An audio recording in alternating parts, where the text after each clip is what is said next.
je dirais, de profiter un maximum du temps des études pour expérimenter, s'amuser et de se dire que tout le temps qu'on passe, même si on a l'impression de se perdre, c'est un temps qui est indispensable pour se construire, quoi. Vous écoutez Drop the Cutch.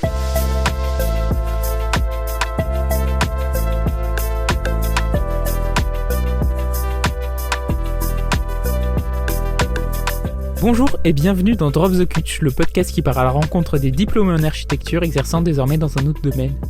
Et aujourd'hui, on va s'intéresser à plusieurs échelles de l'architecture avec Anthony Pulvermacher et Alexandre Lebreton qui ont fondé l'agence globale Supernova à Metz. Salut vous deux. Salut. Salut. Pour résumer un petit peu vos parcours, toi Anthony, tu es architecte, donc tu as été diplômé de l'ENSA de Strasbourg en 2018. Oui. Et Alexandre, toi tu es architecte d'intérieur. Et d'après ton LinkedIn, tu as un cursus en plusieurs étapes. Donc tu as commencé par faire du design produit à Reims, puis du design industriel à Milan, avant de finir par un diplôme national supérieur d'expression plastique à Orléans. Vous avez donc deux parcours très différents, qui vous ont pourtant emmené petit à petit tous les deux jusqu'à Supernova, et plus important encore en ce qui me concerne, jusqu'à notre échange d'aujourd'hui. Et d'ailleurs, il y a pas mal de sujets que j'ai envie d'aborder avec vous dans ce podcast, mais juste avant d'entrer dans le vif du sujet, en fait, l'architecture d'intérieur, c'est quelque chose qu'on n'apporte pas du tout en école, enfin, du moins, moi, dans mes études à l'INSA. Et pour bien poser les fondations de cet échange, est-ce que vous pourriez me préciser un petit peu plus ce qu'est la décoration et l'architecture d'intérieur, ou du moins où s'arrête le travail de l'architecte et où commence celui de l'architecte d'intérieur, puis éventuellement du designer? En fait, pour simplifier les choses, c'est finalement deux visions qui se croisent. J'ai l'impression que la vision de l'architecte a une part d'une appréhension globale pour aller se diriger vers le détail. Et finalement, la vision du designer, de l'architecte d'intérieur, c'est l'inverse. C'est on part d'un détail vers une vision globale. Et finalement, nos deux visions se croisent et se complètent. Mais au final, on a quasiment le même vue d'ensemble du projet. C'est juste que l'un part du détail vers le global et l'autre l'inverse. C'est un peu comme ça qu'on comprend un peu nos deux disciplines. Et justement, vous qualifiez Supernova d'agence d'architecture globale. Finalement, votre objectif, est-ce que c'est de brouiller les frontières entre architecture et architecture d'intérieur? En fait, ça part d'un constat. Quand tout s'est mis en place, on a remarqué que finalement, il y avait une sorte d'opposition entre architecte et architecte d'intérieur, que les deux se comprennent pas et que ça fonctionne pas. Donc l'idée, c'était vraiment d'associer nos deux compétences, de pouvoir gérer la conception d'un bâtiment, faire le projet, aller jusqu'au permis et après aller encore plus loin en faisant l'aménagement intérieur, la décoration, les prescriptions de produits et aller jusqu'à la revente de l'ensemble des appareillages, produits, etc. Et c'est vraiment ce qu'on a essayé de mettre en place au sein de Supernova et c'est ce qu'on définit comme une agence d'architecture globale, quoi. Donc ça, c'est vraiment les bases de ce qu'on fait aujourd'hui et l'idée, c'est d'aller encore plus loin par la suite en travaillant sur des opportunités de design ou de graphisme, par exemple. Donc finalement, on se refuse rien en termes de projets et d'opportunités, et en se disant que finalement, si nous, on n'a pas, Anthony et moi, on n'a pas forcément les compétences pour répondre à certains projets, pourquoi pas s'allouer les services de quelqu'un qui les a et de venir compléter notre équipe avec une nouvelle compétence, un nouveau profil et une nouvelle personnalité qui pour autant aurait une vision, le même type de vision que la nôtre, qui est une vision assez globale. Nous, on n'a vraiment pas de limite en termes de structure et de projet. C'est juste une question pour nous d'opportunité et de rencontre, quoi, tout simplement. J'ai un peu l'impression que c'est un peu pareil pour beaucoup d'agences. C'est finalement les types de rencontres qui font les projets et l'évolution de la structure, quoi. Justement, l'agence a l'air de plutôt bien marché, alors elle a été fondée en 2018, c'est ça? Elle a été fondée officieusement en 2018. C'est vraiment. En fait, c'était des discussions entre Anthony et moi. On avait cette idée de pouvoir travailler ensemble. On savait pas sous quelle forme, hein. Vraiment, au début, c'était un peu une blague. Mais ça restait un projet un peu flou, quoi.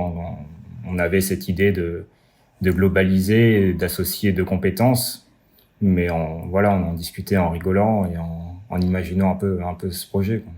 Donc, au bout d'un moment, on a commencé à regarder, de parler d'identité visuelle de ce que pouvait être cette agence, et de fil en aiguille, finalement, des occasions qui ont fait qu'on a pu travailler sur des petits projets, un deuxième, un troisième, et puis après, il y a eu la possibilité dernièrement, très récemment, de pouvoir réaménager le super studio, qui est finalement notre première réalisation aboutie, qui était finalement une sorte de prétexte, quoi. On avait pris ce lieu qui était l'appartement d'Anthony, en se disant finalement pourquoi pas l'appréhender comme un projet client, avec les mêmes problématiques, hein, de budget, de timing, de planning, suivi de travaux et autres. Et c'était une sorte de galop d'essai pour notre agence. Et finalement, ça s'est très très bien passé. Et en communiquant sur ce projet-là, finalement de A à Z, avec un suivi sur l'évolution du projet, les gens se sont mis à nous suivre, et on a, sans finalement le maîtriser, il y a des gens qui ont pu ça a pu créer de l'envie à certaines personnes pour faire des projets, parce que notre personnalité et un peu l'identité de Supernova se définissait d'elle-même, et voilà. Et après, on a été contacté très vite pour faire des projets même d'envergure, donc ce qui était plutôt une chance, quoi. Les projets avec Supernova se sont vraiment lancés et on commençait à prendre de l'envergure quand on a ouvert le Super Studio. Parce qu'à la base, on n'avait pas ce premier projet qui regroupait un peu notre pensée, qui nous permettait de l'exprimer et de la communiquer. J'avais pour projet d'acheter un appartement. Donc j'ai trouvé aussi, par hasard, mais le bon appartement au bon endroit qui se prêtait bien à ça. Donc comme disait Alexandre, on l'a envisagé comme un projet Supernova à part entière. On l'a réalisé et finalement ça a continué d'évoluer. Donc c'est un lieu aujourd'hui hybride. C'est mon logement personnel, c'est aussi les bureaux où on se retrouve tous les jours pour travailler. C'est l'endroit où on reçoit nos clients. C'est aussi un outil de communication, donc on communique sur les réseaux sociaux dessus. Et de manière générale, quand on reçoit un client, c'est une manière concrète de montrer notre manière de travailler, notre savoir-faire. Plutôt que de montrer des produits sur un nuancier ou en catalogue, on a le produit vraiment, les échantillons, et on a le produit en application. On a le bon carrelage associé au bon parquet avec le luminaire qui va bien, le bon éclairage, etc. Donc c'est vraiment un outil. Et ça nous permet aussi d'expliquer des termes un peu techniques pour des clients quand on parle de choses comme des décaissés dans les faux plafonds ou de choses un peu plus pointues. On l'a vraiment en situation et on peut leur montrer concrètement ce que c'est. C'est une sorte d'ensemble de prototypes à l'échelle 1 que vous avez mis dans un même lieu. Oui, exactement. Ouais, c'est vraiment un laboratoire. Et c'est un lieu qu'on imagine, qu'on pense en perpétuelle évolution. Donc l'idée, c'est que rien ici ne devrait être figé, quoi. On a cette envie-là. Et finalement, le moment où on sentira qu'on est assez bridé par rapport à l'espace et par rapport aux possibilités, on trouvera un autre lieu. Oui, vous avez mis Super Studio 1, j'ai vu. Ouais, parce que c'était vraiment ça. C'était très rapidement, c'était l'idée de penser une série et de se dire qu'on aurait dans quelques temps le Super Studio 02, le 3, le 4 et ainsi de suite. Toujours pensé de façon comme des lieux hybrides. Donc l'idée, c'est vraiment de développer une identité d'espace, de lieu. Et là, on a aussi une opportunité éventuellement pour les prochains mois de développer le Super Studio 02 Là très prochainement on va communiquer dessus et on va annoncer un peu ce projet qui va être beaucoup plus vaste que le premier, quoi. Donc ça va très très vite et on est assez étonné de ça, mais bon, encore une fois, comme on disait, on se refuse rien et on se donne pas de limite, donc on va le développer en parallèle de notre activité, quoi. Et toi, Anthony, ça te dérange pas d'avoir votre showroom sur ton lieu de vie? Surtout s'il est amené à évoluer, tu vas avoir des travaux en permanence dans ton appartement. Non, mais c'est une remarque que beaucoup de personnes font, même des clients qui viennent sur place en apprenant que c'est aussi mon appartement personnel. Mais moi, personnellement, ça me dérange pas. En gros, l'architecture intérieure, c'est aussi une passion de manière générale. Et au contraire, j'en profite aussi. Ça, je suis dans un lieu qui n'est pas simplement un appartement, quoi. Comme on disait, c'est un laboratoire. Il y a des pièces uniques d'artisans d'art qu'on a pu dessiner. Il y a des échantillons, des beaux matériaux, etc. Donc non, de manière générale, c'est plutôt un plaisir, quoi, d'habiter ici. Et puis ce qui est bien, c'est qu'Anthony, c'est un vrai cobaye puisque il vit dans ce lieu toute la journée. Donc moi quand je m'en vais, il peut appréhender ce lieu d'une façon différente, en lieu de détente, pas uniquement en lieu de travail. Et justement, un peu les tests qu'on fait au niveau des éclairages, des ambiances et autres, il les vit d'une autre façon, et ce qui nous permet d'avoir peut-être aussi un recul par rapport à notre création. C'est-à-dire que des fois, certaines personnes pourraient dire que les architectes, décorateurs et autres ne dessinent pas des lieux pour y vivre, pour que ce soit vraiment agréable à vivre, mais pour que ce soit juste esthétique. Nous, c'est pas du tout le cas, quoi. On cherche vraiment le côté esthétique, mais surtout que ce soit fonctionnel et agréable à vivre, quoi. Donc, Puis ça rejoint un petit peu l'actualité avec le Covid et toutes ces problématiques actuelles de travailler et de vivre sur son lieu de travail avec le télétravail. Donc c'est quelque chose qu'on a mis indirectement en place puisque je travaille toute la journée sur mon lieu de vie et d'habitation. Donc ça nous permet, comme on disait, d'expérimenter, voir ce qui marche pas, et de pouvoir le mettre en place sur de futurs projets d'habitation pour des personnes qui auraient les mêmes problématiques. On a expérimenté ici des solutions avant de les appliquer sur nos chantiers, quoi. Et on voulait d'abord voir si ça marchait ici. Et pour l'instant, tout ce qu'on a pu expérimenter fonctionne, donc ça nous rassure, et ce qui permet de pouvoir avancer sereinement sur nos prescriptions et sur nos projets à venir. Donc non, on est des chercheurs en architecture aussi.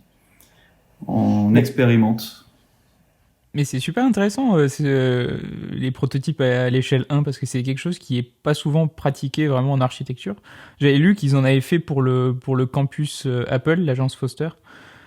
Mais c'est vraiment incroyable de voir que vous, qui êtes une agence de plus petite échelle, vous arrivez à travailler avec un tel outil. Ouais, encore une fois, c'est par la force des choses qu'on l'a fait, quoi. C'était pas quelque chose qui était prévu en amont, mais c'est en pensant ce projet, en le faisant évoluer, qu'on a eu l'opportunité, encore une fois, d'avoir cet appartement et qu'on a mis tout ça en place, quoi. Donc les choses se font petit à petit et ça nous permet de faire évoluer notre pensée, notre manière de travailler. Donc voilà, finalement le prototype 1 sur 1, c'était pas prévu il y a 2 ans quand on commençait à parler de Supernova, mais on y est arrivé sans faire exprès. Mais justement, puisque tu parles de la fondation de l'agence, vous avez quand même une grande différence d'âge tous les deux. Enfin, grande, tout est relatif. Mais comment vous en êtes venus comment vous êtes rencontrés, vous deux? Toi qui es architecte, toi qui es architecte d'intérieur? À la base, Alexandre, c'était mon maître de stage quand j'étais étudiant. En gros, moi, j'ai commencé mes études à l'école d'archi de Strasbourg. Et au bout de 2 ans, j'avais, sans l'avoir vraiment expérimenté, cet attrait particulier pour l'archi intérieur et la décoration, le design. Donc, j'ai choisi de faire une année de césure pour travailler dans une agence d'archi intérieur, décoration sur Metz.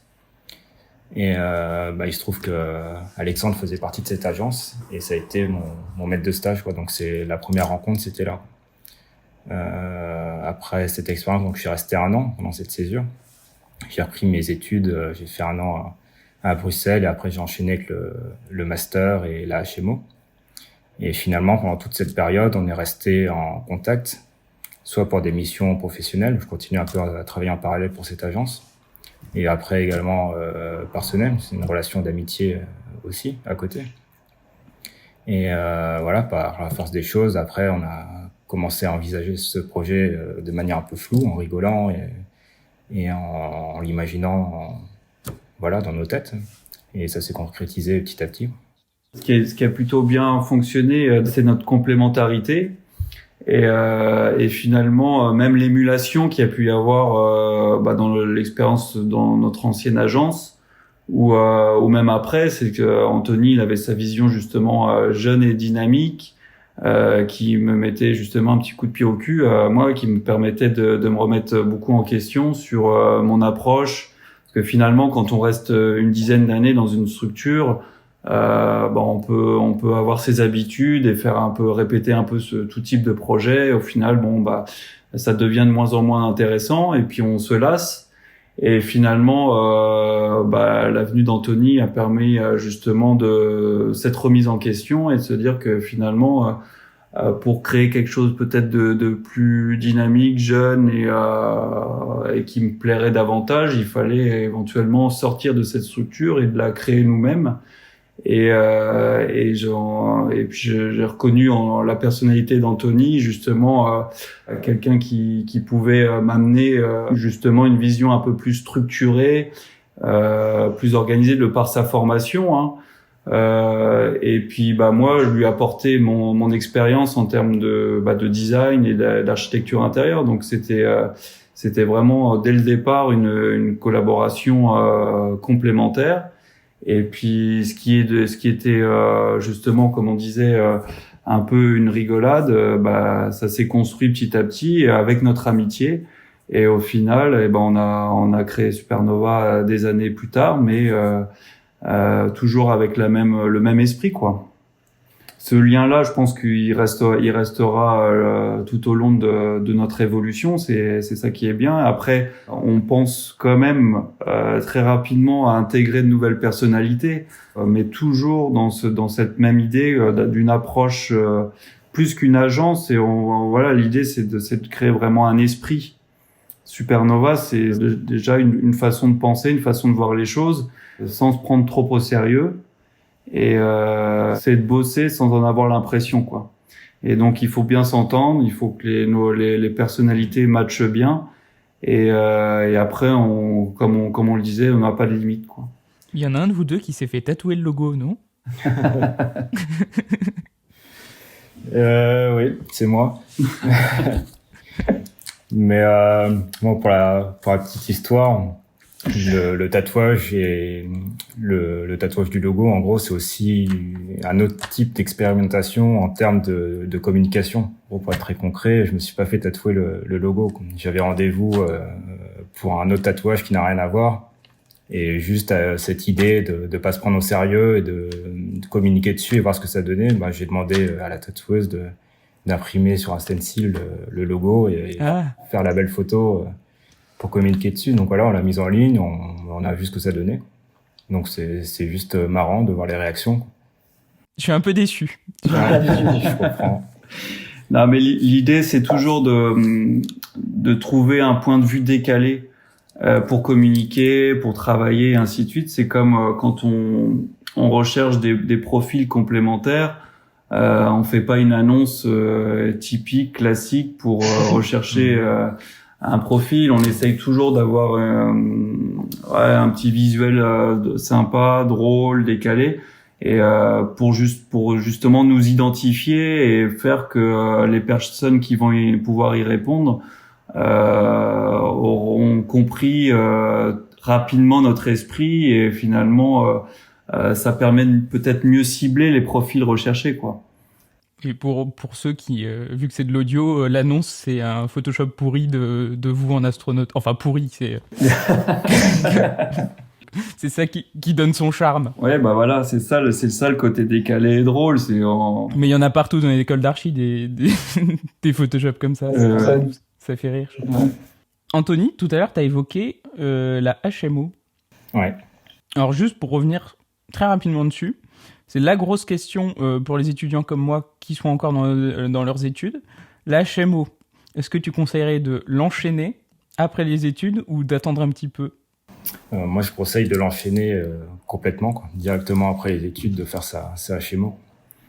Pour moi, en termes d'expérience, c'est cette année de HMO qui a été la plus essentielle pour Supernova, quoi. C'est-à-dire que tout l'enseignement, les 5 ans en école d'architecture, c'est extrêmement intéressant, mais ça reste très vague par rapport à la réalité, quoi. C'est-à-dire qu'on a l'enseignement du projet qui est ce qu'il est, quoi. Il est extrêmement intéressant, mais il reste éloigné de toutes les problématiques économiques, structurelles de manière plus poussée, etc. Et à côté, il y a tous les enseignements annexes, que ce soit l'histoire de l'art, l'histoire de l'architecture, la sociologie, l'anthropologie, etc. Donc ça, c'est très intéressant, mais c'est pas la réalité d'une agence d'architecture. Et c'est ça qui est assez décevant pour les premiers employeurs ou même période de stage, c'est de débarquer en agence et finalement n'avoir aucune expérience du chantier vraiment concrète, de faire la direction d'un chantier. C'est flou, de jamais avoir rempli réellement un permis de construire, quoi, de savoir le dessiner, mais de pas avoir vu en école comment remplir la CERFA, etc. Donc toutes ces choses-là. Et bon, après, pour moi, l'expérience en HMO était hyper intéressante aussi parce que avant que Supernova soit une société, on avait commencé en auto-entreprise. Donc tout ça, ça se mettait en place. Et ce que je voyais en HMO, en termes de gestion d'agence, de finances, de comptabilité, etc., je le voyais en même temps à côté de manière très concrète, quoi, avec notre propre agence. Donc c'est peut-être aussi pour ça que j'ai apprécié cette année particulièrement. Mais non, pour revenir à ta question, je conseille totalement de l'enchaîner. Après, c'est quelque chose qui a été assez mal vu par les enseignants, le fait que j'enchaîne directement avec la HMO et que je fasse... Ah ouais ? Ouais, surtout le fait de soutenir mon mémoire directement après, parce que je parle pour Strasbourg, mais pour pouvoir faire cette HMO, il faut justifier d'une expérience minimum de 6 mois en agence. Donc ça, c'est vraiment au niveau administratif, mais 6 mois, c'est pas suffisant dans la réalité comme pour eux. Donc c'est vraiment minimum 1 an. Et même 1 an, en gros, ils considèrent clairement que c'est pas suffisant pour justifier d'une HMO. Donc moi, que ce soit mon prof référent ou même des profs externes, ils m'ont tous déconseillé de soutenir au bout d'1 an. Mais bon, après, j'avais rien à perdre en essayant. Et c'était aussi dans la continuité de Supernova, quoi, de créer l'agence juste après. Donc je l'ai fait quand même et c'est passé, quoi. Donc bon, c'est aussi par rapport au parcours et à cette création de société qui était imminente, quoi. Donc j'ai pu en parler clairement lors de la soutenance, plus que le mémoire ou d'autres choses plus vagues. Et je pense que c'est ça qui a joué aussi là-dessus. Très bien. Le conseil est pris. Je pense que ce serait intéressant, je sais pas si c'est possible, mais de savoir un petit peu, maintenant que vous avez travaillé ensemble, vous deux, quelles sont un petit peu les comparaisons que vous pouvez faire entre la formation et les métiers d'architecte et d'architecte d'intérieur en termes de...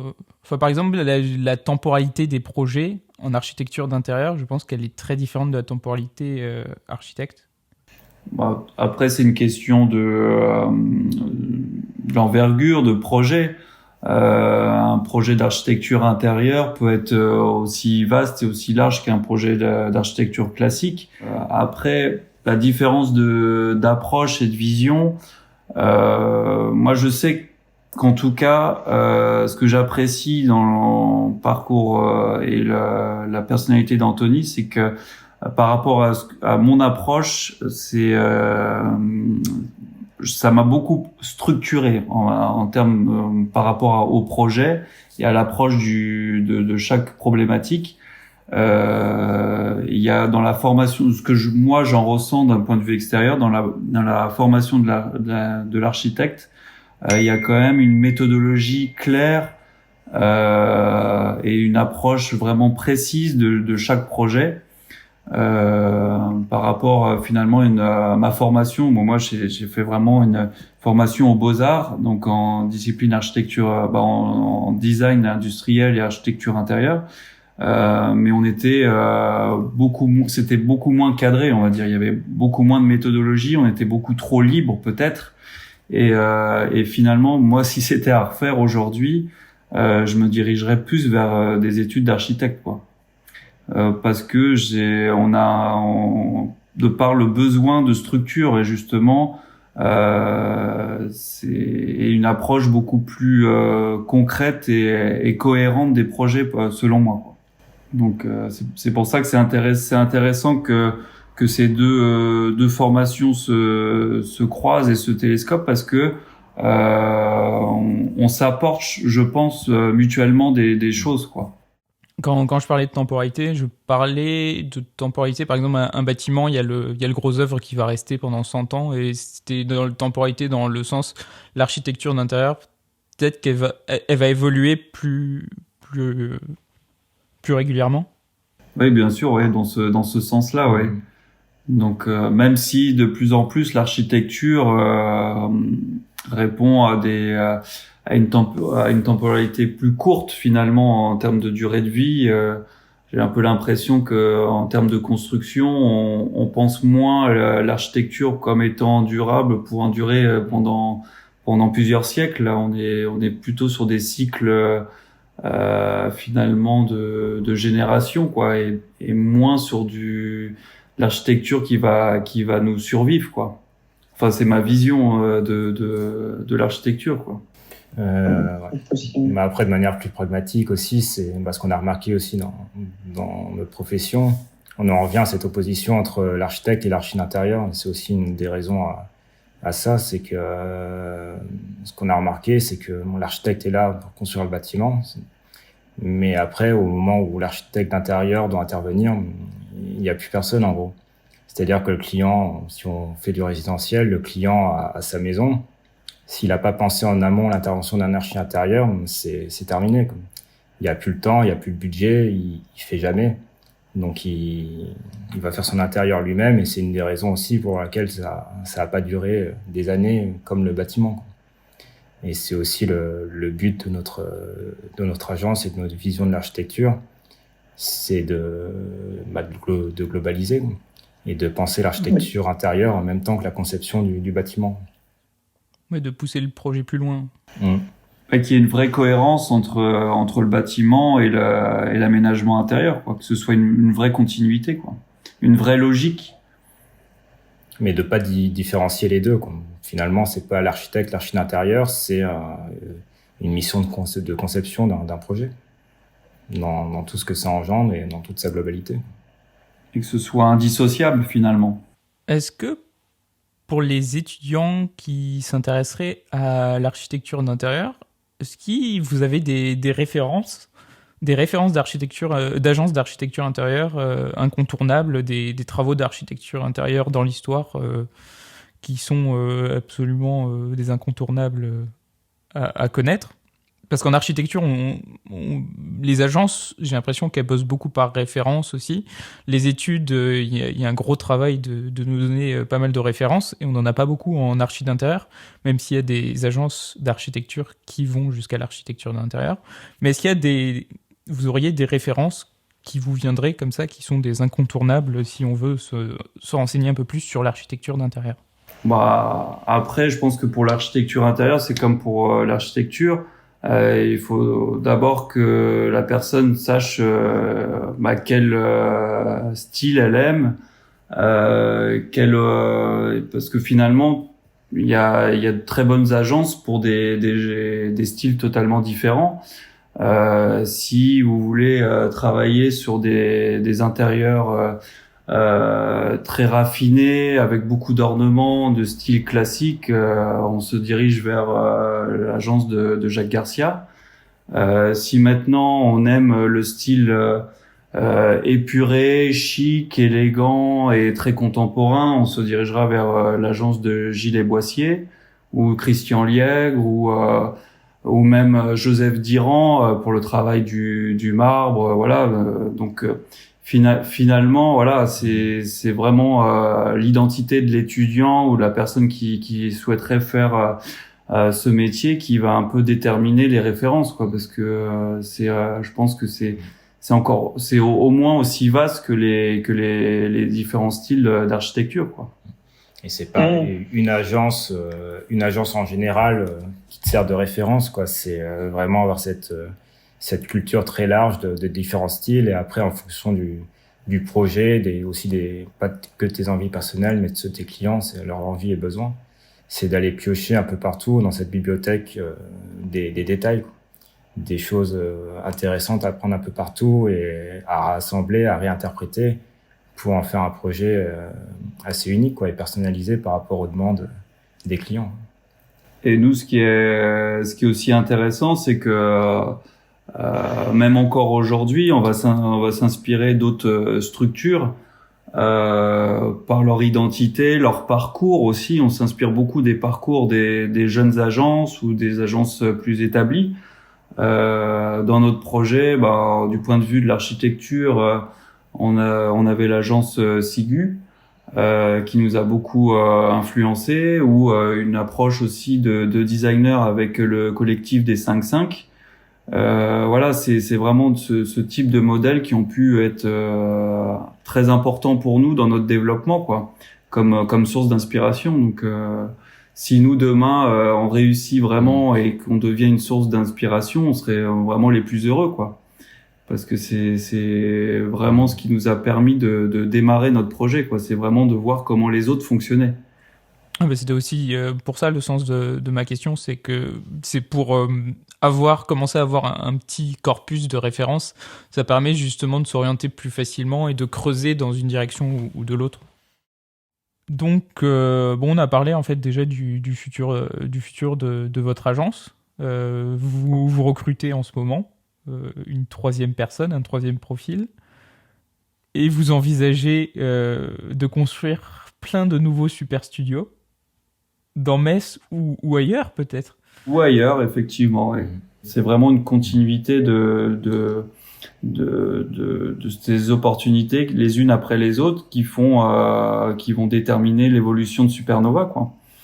Donc avec des projets de plus en plus d'envergure qui déterminent aussi notre recrutement futur, quoi.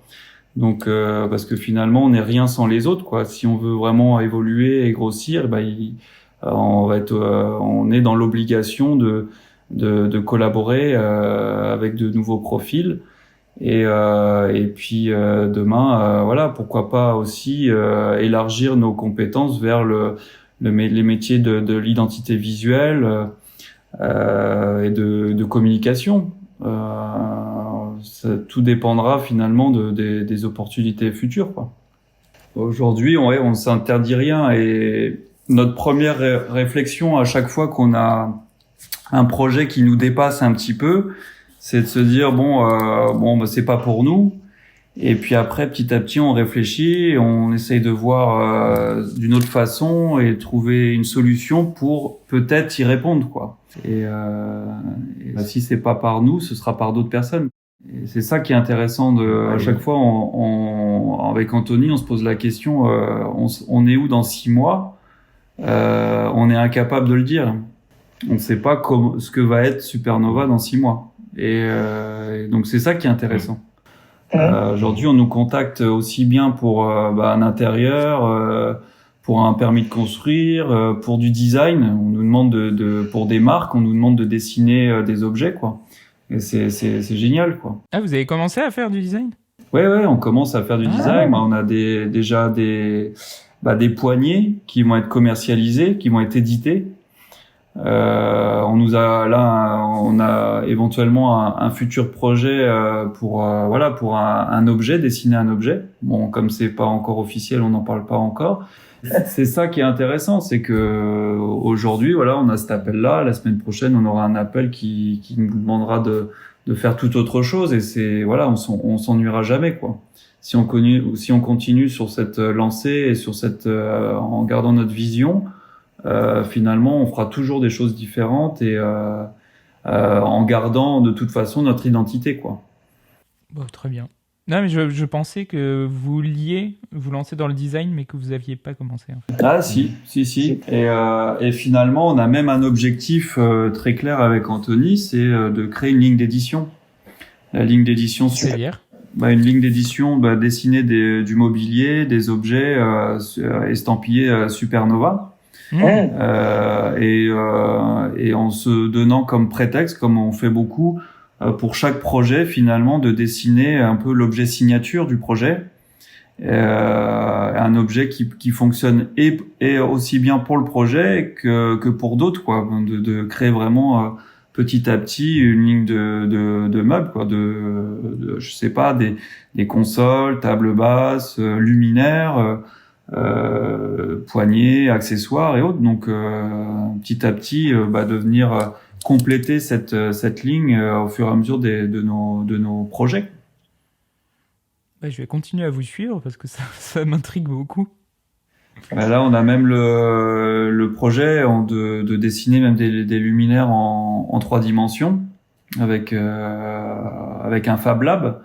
Donc c'est vraiment des choses qui nous passionnent, quoi, de se dire que pourquoi mettre un budget important dans une lampe ou dans un mobilier de marque si on peut nous le dessiner pour que ce soit encore plus approprié vis-à-vis du projet, quoi.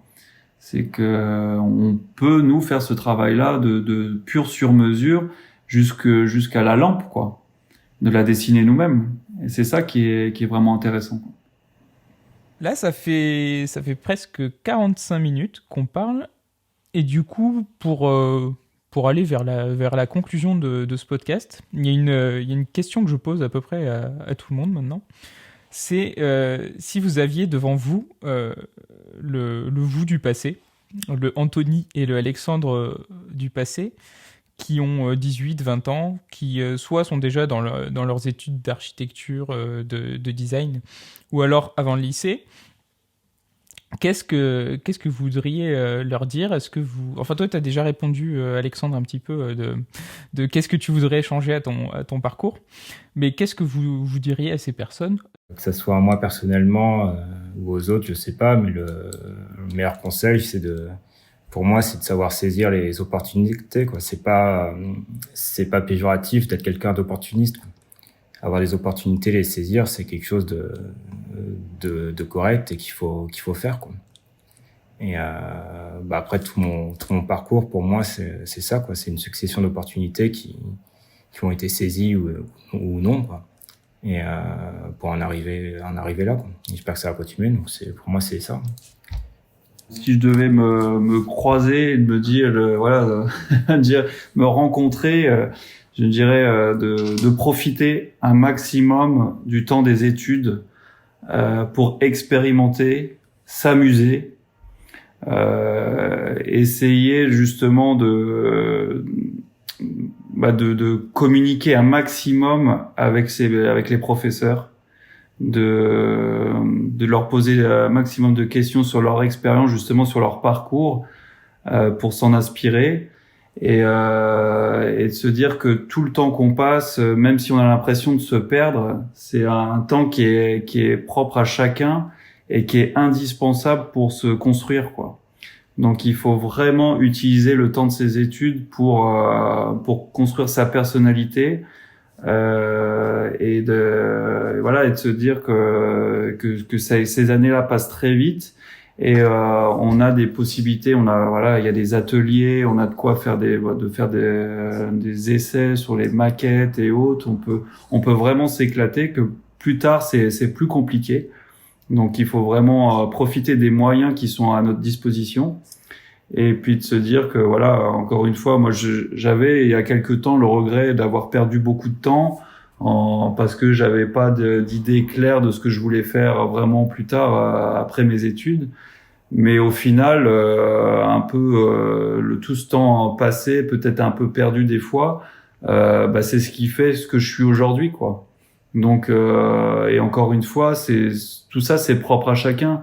Peut-être que Anthony, dans son parcours, il est plus il va être prêt beaucoup plus vite que moi à développer une structure. Mais voilà, c'est ça qui est intéressant, c'est on va compiler nos deux parcours, nos deux expériences pour faire un projet global, quoi, ensemble. Mais voilà, donc surtout ne pas avoir peur de se perdre pendant ses études, ça c'est vraiment important. Et avoir du culot, ça c'est super important aussi, d'aller frapper aux bonnes portes, de pas se dire c'est parce que les gens ont un nom ou sont reconnus dans leur domaine qu'il faut pas hésiter à aller les voir, quoi, et à se renseigner et à les contacter, quoi. Et c'est quand on parlait d'opportunités, ça peut naître de ça, quoi. Ça peut naître de ces rencontres-là et de ce culot-là d'oser frapper aux bonnes portes, quoi. Donc voilà, c'est ça le conseil que je me donnerais moi particulièrement. Bah, c'est un très bon conseil qui pour le coup résonne en moi, enfin pourra me servir beaucoup. Bon, et bien merci sur ces très belles paroles. Merci beaucoup d'avoir accepté mon invitation et d'avoir partagé un petit peu ce domaine qui est l'architecture et l'architecture d'intérieur. Merci à toi. Merci à toi de nous avoir reçus et de nous avoir permis aussi de nous présenter de manière plus générale. Et on se revoit dans 1 an et demi. Exactement, on fait le bilan. Avec plaisir. À bientôt alors. Eh bien, merci beaucoup. Et merci à vous d'avoir écouté cet épisode jusqu'au bout. Si vous voulez faire un commentaire ou une critique, vous pouvez envoyer un message à @iquitect sur Instagram ou laisser un avis sur Apple Podcast. Un grand merci à Simon Tsika et Darius Afshar pour avoir composé la musique du générique et à Louise Gonéméry qui réalise toutes les illustrations sur Instagram. C'était Drop the Kutch.